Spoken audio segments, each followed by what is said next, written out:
Hello guys, আসসালামু আলাইকুম। এই ভিডিওটা করেছিলাম ঈদের কয়েকদিন পরে।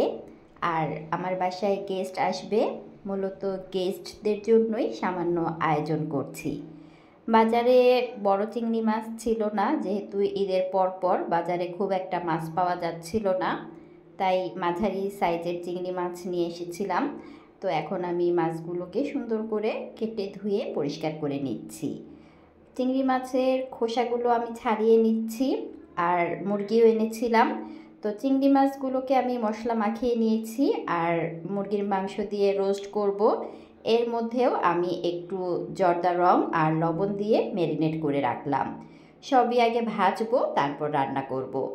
তো আমি প্রথমে চিংড়ি মাছগুলোকে হালকা ভেজে নিচ্ছি, যেহেতু রান্না করব তাই কড়া করে ভাজছি না। তো একসাথে চিংড়ি মাছগুলো আমি ভাজলাম না, ধাপে ধাপে পর্যায়ক্রমে আমি মাছগুলো হালকা করে ভেজে নিলাম। চিংড়ি মাছগুলো ভাজা হলে আমি একই ফ্রাই প্যানে এখন রোস্টের মুরগিগুলো ভেজে নিচ্ছি। একসাথে সবগুলো মুরগি ভাজা যাচ্ছে না, এটাও আমি ধাপে ধাপে ভেজে নিচ্ছি। মাছ এবং মুরগির মাংস দুটোই আমি ভেজে নিলাম। আর রান্না করব পায়েস, তাই পায়েসের জন্য আমি দুধটাকে একটু জাল করে নিব। এই দুধগুলো আমি এনেছিলাম গাজীপুর থেকে, একদম খাঁটি গরুর দুধ, এটার মধ্যে কোনো ভেজাল নেই। এই দুধটা আমার কিন্তু অনেক পছন্দ, শুধু আমার না, আমার কন্যারাও অনেক পছন্দ করে। আমার মেজো বোন দিয়েছিল অনেকগুলো দুধ, এখন আমি এটা দিয়ে পায়েস রান্না করব। এই তো দুইবার করে আমি মুরগির মাংসটা ভেজে নিচ্ছি। চিংড়ি মাছগুলো তো আগেই ভেজে নিয়েছি। এখন আমি একই ফ্রাই প্যানে আবারও তেল দিয়ে নিয়েছি। তেল গরম হলে পেঁয়াজ দিচ্ছি বেরেস্তা করার জন্য। সবাই অবশ্যই চিন্তা করতে পারেন আমি কেন সব কিছু একই পাত্রে রান্না করছি। তার একটাই কারণ, ঈদের সময় হেল্পিং হ্যান্ড থাকে না, তারা ছুটিতে থাকে। আর যেহেতু ধোয়া কাচা কাটা বাছা সব কিছুই আমাকে একা করতে হবে, তাই আমি বেশি হাঁড়ি পাতিল ব্যবহার না করে অল্প অল্প হাঁড়ি পাতিল ব্যবহার করে কাজগুলোকে গুছিয়ে করছি। রান্নাঘর যেন এলোমেলো না হয়, তাই একই পাত্রে বারবার কাজ করছি। এই যে ডিম, আমি ডিমের কোরমা বানাবো, এখনও ডিমটা সিদ্ধ করতে পারিনি। আর এই দেখেন আমার হাতের কি অবস্থা, পেঁয়াজ কেটে হাত আর আমি চিনতে পারছি না। পেঁয়াজ বেরেস্তা করা হয়ে গেছে, চিংড়ি মাছটা এখন রান্না করব। এই যে দেখুন, আমি কিন্তু একটা ফ্রাই প্যানেই রান্না করছি, কারণ এগুলো নোংরা হলে আমাকেই পরিষ্কার করতে হবে, তাই কাজ শেষে ধুয়ে আবার ওইটাতেই রান্না বসাচ্ছি। চিংড়ি মাছটা ভোনা হয়ে গেছে, আর পাশাপাশি অন্য চুলায় কিন্তু আমি পায়েসটাও বসিয়ে দিয়েছি। পায়েসের মধ্যে আমি পোলাওয়ের চাল দিয়েছিলাম আর সাথে দিয়েছিলাম কিছু সাবুদানা। এই সাবুর পায়েসটা কিন্তু খেতে অনেক ভালো লাগে।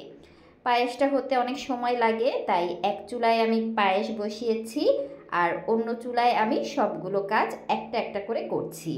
পায়েসটা হয়ে গেছে, এটা ঠান্ডা হলে আবার ডিসপ্লে করা যায় না, তাই একটা পাত্রে আমি ঢেলে নিলাম। আর এখন আমি ডিম সিদ্ধ করে নিচ্ছি ডিমের কোরমা রান্না করার জন্য। পাশাপাশি অন্য চুলায় কিন্তু একটা ডিম পোস্ট করছি, কারণ এখনও আমরা সকালের নাস্তা করিনি, এখন নাস্তা করব তারপর রান্না করব। এই যে গরুর মাংসটা ফ্রিজে ছিল, এটাকে আমি ভিজিয়ে রেখেছিলাম। তো ভিজা শেষ হলে আমি ছোট ছোট করে কেটে এখন রান্নার জন্য গুছিয়ে নিচ্ছি। আর এটা হচ্ছে কিছু ফ্রোজেন সবজি, এটা দিয়ে আমি চাইনিজ সবজি রান্না করব। তো প্রথমে আমি গরু মাংসের মধ্যে সব মশলা দিয়ে, মানে এখানে আছে আদা রসুন পেস্ট, হলুদের গুঁড়া, মরিচের গুঁড়া, লবণ, গরম মশলা গুঁড়া। আমি সব মশলা গুঁড়াটাই পছন্দ করি, আস্ত মশলা দিলে আমার কন্যারা পছন্দ করে না, তাই আমি খাবারের মধ্যে সবসময় পাউডারটাই ব্যবহার করি। আর আজকে যেহেতু মেহমানের জন্য রান্না করছি, তাই কিছু আস্ত মশলাও আমি ব্যবহার করব। তো আমি মাংসটাকে সুন্দর করে মাখিয়ে রেখেছিলাম কিছুক্ষণ, তারপর কিন্তু প্রেসার কুকারে রান্না করছি। আর প্রেসার কুকারে ঢাকনা লাগানোর আগে মাংসটাকে আমি ভালো মতো কষিয়ে নিচ্ছি। আমার কাছে কষিয়ে তারপর পানি দিলে মাংসটার টেস্ট একটু ভালো লাগে, এমনটা মনে হয়। যাই হোক, এক চুলায় মাংস রান্না করছি। আর ডিমটা সিদ্ধ হয়ে গেলে আপনাদের ভাইয়া আমাকে ডিমটা খোসা ছাড়িয়ে দিয়েছিল, এখন এটা দিয়ে কোরমা রান্না করছি। কোরমার জন্য খুব বেশি কিছু উপকরণ দরকার হয় না, জাস্ট একটু দুধ আর চিনি হলেই হয়ে যায়। তো মশলাটা ভালো মতো কষিয়ে এখন আমি দুধ চিনির মিশ্রণটা কোরমার মধ্যে ঢেলে দিলাম। এখানে হালকা একটু পেঁয়াজ পেস্ট আর হালকা একটু আদা রসুন পেস্ট আমি অ্যাড করেছিলাম। এই তো আমার ডিমের কোরমাটা হয়ে গেছে, এটাকেও এখন একটা পাত্রে আমি ঢেলে নিব। তো এখন আমি রান্না করব সবজি। এই চাইনিজ সবজিগুলো আমি ফ্রোজেন করে রেখেছিলাম। সব সময় হুটহাট করে সবজিগুলো অ্যারেঞ্জ করা যায় না। আর আমি সবজিতে দিব কর্নফ্লাওয়ার এবং সাথে একটা স্যুপ আর কর্নফ্লাওয়ার আমি দুটাকে মিক্স করে নিলাম। আর সবজিগুলো যেহেতু আমার হালকা ভাপ দেওয়া ছিল, তাই এখন আর ভাপ দিচ্ছি না, গরম পানি করে সবজিগুলো দিয়ে দিচ্ছি। এখানে ছিল ফুলকপি, ব্রোকলি, ক্যাপসিকাম, পাতাকপি, গাজর, আরও অনেক কিছুই ছিল, পেঁয়াজ, তো সব পেঁপে, তো সব কিছু একসাথেই মিক্স করে থাকার কারণে আমার আর এখন কোনো ঝামেলা হচ্ছে না। দিয়ে দিলাম কিছু মুরগির মাংস, এটাকে আমি আগেই ভেজে রেখেছিলাম। তো সবগুলো উপকরণ দিয়ে সর্বশেষে আমি দিয়ে দিব কর্নফ্লাওয়ার এবং স্যুপ। চাইনিজ সবজিটার মধ্যে শুধু কর্নফ্লাওয়ারটা দিলেই চলে, তবে আমার কাছে স্যুপটা দিলে খেতে অনেক ভালো লাগে। তাই তো আমি যখনই এই সবজিটা রান্না করি স্যুপ দিতে ভুল করি না। আজকেও কিন্তু কর্নফ্লাওয়ার এবং একটা স্যুপ মিক্স করে তারপর সবজিতে দিয়ে দিলাম। হয়ে গেল আমার সবজি, এটাকেও আমি একটা ডিশের মধ্যে তুলে নিলাম। আর এখন আমি রোস্ট রান্না করব। মুরগির মাংসটা আমি আগেই ভেজে নিয়েছিলাম। সব রান্না শেষ করে আমি রোস্ট করব, এজন্য অপেক্ষা করছিলাম। তো রোস্টের জন্য আমি পেঁয়াজ পেস্ট, আদা রসুন পেস্ট একসাথে করে নিয়েছি আর সাথে দিয়েছিলাম রোস্টের মশলা। রোস্টের মশলাগুলো ভালো মতো কষানো হলে এখন আমি ভাজা মুরগির মাংসগুলো দিয়ে দিচ্ছি। আজকে আর রোস্টের জন্য আমি দই ব্যবহার করছি না, শুধুমাত্র দুধ দিয়েই রান্না করব।